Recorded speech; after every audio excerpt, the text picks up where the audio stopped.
అండి, welcome back to Swapna healthy recipes. నేను మీ స్వప్న. Today మీకు ఎండు చేపలు, కోడిగుడ్లు, బంగాళదుంప కర్రీ ఎంతో టేస్టీగా ఎలా చేసుకోవాలో ఈ వీడియోలో చూపిస్తున్నానండి.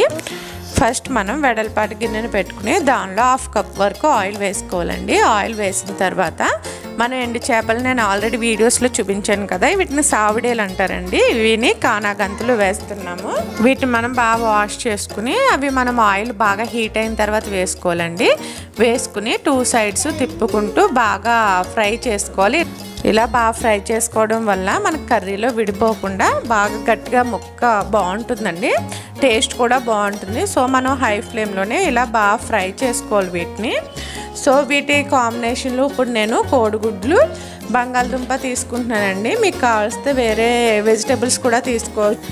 సో ఇవన్నీ చక్కగా ఫ్రై అయిపోయిన తర్వాత వేరే ప్లేట్లోకి ట్రాన్స్ఫర్ చేసుకుని అదే ఆయిల్లో ఒక 1/2 టీ స్పూన్ వరకు పసుపు వేసుకోవాలి. పసుపు వేసుకుని మనం బాయిల్ చేసుకునే ఎగ్స్ని ఇందులో బాగా ఫ్రై చేసుకోవాలండి. ఇలా ఒక 3 to 4 మినిట్స్ పాటు బాగా ఫ్రై చేసుకోవాలి ఎగ్స్ని కూడా. ఇలా ఎగ్స్ ఫ్రై చేసుకుంటే కర్రీలో చాలా టేస్టీగా ఉంటాయి. డైరెక్ట్గా వేయకుండా ఇలా ఫ్రై చేసుకుని వేసుకుంటే బాగుంటాయండి. సో వీటిని చక్కగా ఫ్రై చేసుకుని వీటిని కూడా వేరే ప్లేట్లోకి ట్రాన్స్ఫర్ చేసుకోవాలి. సో నేను ఇలా ట్రాన్స్ఫర్ చేసి అదే ఆయిల్లో కరివేపాకుని ఒక 2 రెమ్మలు వేసి బాగా ఫ్రై చేస్తున్నానండి. బాగా ఫ్రై చేసి దీన్ని ఒక సైడ్కి సెపరేట్ చేసుకోవాలి. ఇలా సెపరేట్ చేసుకున్న తర్వాత ఆయిల్లో మనం ఒక 3-4 ఉల్లిపాయలని పొడవు ముక్కలుగా కట్ చేసుకుని వేసుకుని బాగా ఫ్రై చేసుకోవాలండి, గోల్డెన్ కలర్ వచ్చే వరకు. సో ఇందులోనే ఒక 2 టేబుల్ స్పూన్ వరకు సాల్ట్ మనకి టేస్ట్కి సరిపడా యాడ్ చేసుకోవాలి. యాడ్ చేసుకుని బాగా ఫ్రై చేసుకోవాలి. కరివేపాకు ఇదంతా మిక్స్ చేసుకుని ఫ్రై చేసుకోవాలండి.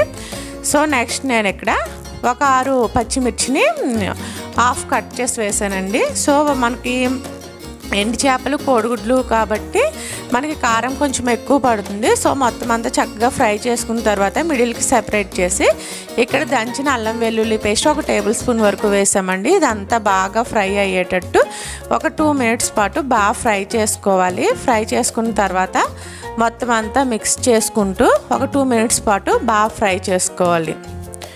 సో ఇదంతా బాగా ఫ్రై అయిన తర్వాత నెక్స్ట్ వీటిలో మనం పొటాటో వేస్తున్నామండి. బాయిల్ చేసిన పొటాటో అంటే బంగాళదుంప ముక్కలు వేసుకుని నెక్స్ట్ దీనిలో ఒక 2 మినిట్స్ పాటు బాగా ఫ్రై చేసుకోవాలి. బంగాళదుంప ముక్కలతో సహా మీడియం ఫ్లేమ్లో పెట్టేసుకోవాలండి. ఇప్పుడు ఇంకా సో ఇవన్నీ చక్కగా ఫ్రై అయిపోయిన తర్వాత నెక్స్ట్ వీటిలో మనం ఎగ్స్, ఎండు చేపలు పైన యాడ్ చేసుకోవాలండి. ఎండు చేపలను పైనే ఉంచుకోవాలండి. లోపల కంటే యాడ్ చేసేస్తే మనం కలిపేటప్పుడు అవి మనకు కర్రీలో సరిగ్గా కనిపించవు, ప్లస్ కొంచెం విడిపోయే ఛాన్సెస్ ఉంటాయి కాబట్టి పైనే ఉంచుకోవాలి ఎండు చేపలను అలా. సో ఒక 3 టేబుల్ స్పూన్ వరకు కారం పడుతుందండి. సో కారం యాడ్ చేసుకున్న తర్వాత ఒక గ్లాసుడు వాటర్ కొంచెం తక్కువే వేసుకోవాలి. ఆల్రెడీ బాయిల్ అయిన బంగాళదుంపలే కాబట్టి. సో వాటర్ వేసుకుని మొత్తం అంతా ఒకసారి చక్కగా ఇంకా గరిటె యూస్ చేయకుండా మనం చేత్తో ఇలా తిప్పుతాం కదండి, అలా తిప్పుకుని మొత్తం అంతా ఒక 10 మినిట్స్ పాటు చక్కగా కుక్ చేసుకోవాలి. ఇలా కుక్ చేసుకున్న తర్వాత మనం హోమ్ మేడ్ మసాలా ఉంటుంది కదండి, ఆ మసాలాని ఒక టేబుల్ స్పూన్ వరకు వేసుకుని ఇంకో 10 మినిట్స్ పాటు కుక్ చేస్తే మనకి రెడీ అయిపోతుందండి. యాక్చువల్గా బంగాళదుంపల కన్నా ములక్కడ, వంకాయ కూడా యూస్ చేసుకోవచ్చు వెజిటేబుల్స్లో. సో ఎంతో ఈజీగా ఎండు చేపలు, కోడిగుడ్లు, బంగాళదుంప కర్రీ రెడీ అయిపోయిందండి. ఐ హోప్ ఈ వీడియో మీకు నచ్చింది అనుకుంటున్నాను. నచ్చితే ప్లీజ్ లైక్ చేసి, షేర్ చేసి, కమెంట్ చేయండి. ఇంకా ఎవరైనా సబ్స్క్రైబ్ చేయకపోతే ప్లీజ్ సబ్స్క్రైబ్ చేసి పక్కనే ఉన్న బెల్ ఐకాన్ క్లిక్ చేయండి. Thanks for watching. Bye bye.